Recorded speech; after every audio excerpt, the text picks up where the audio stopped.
La parole est à monsieur Philippe Meyer.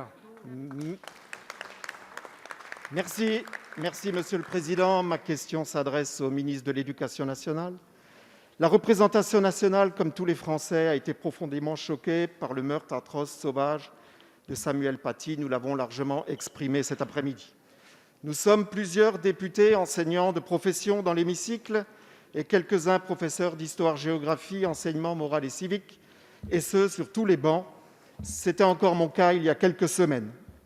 Nous pouvons enseigner sans difficulté l'histoire des croisades, de la colonisation, de l'esclavage, la guerre d'Algérie, événements pourtant douloureux de notre histoire, sans susciter de réaction et de remous.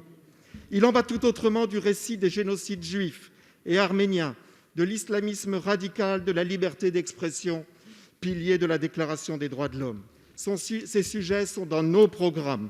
Ils doivent éveiller la conscience citoyenne de nos élèves, leur faire comprendre la chance qui est la leur de vivre dans notre démocratie, qui porte des valeurs et respecte les croyances de chacun.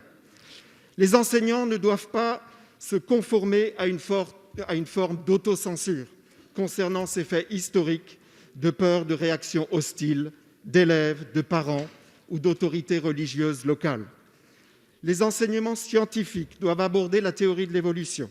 Et il n'est pas acceptable, monsieur le ministre, que certaines jeunes filles puissent être dispensées de cours de natation pour de soi-disant allergies au chlore, afin de contourner la mixité. L'école de la République ne doit pas reculer, encore moins abdiquer. Les enseignants doivent être soutenus par toute leur hiérarchie.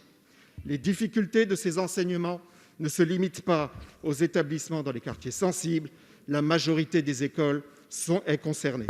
Monsieur le ministre, que comptez-vous faire pour assurer nos enseignants du soutien réel et concret de la Nation, de la liberté d'enseigner les programmes de la République? Merci, monsieur le député. La parole est à monsieur Jean-Michel Blanquer, ministre de l'Éducation nationale, de la jeunesse et des sports.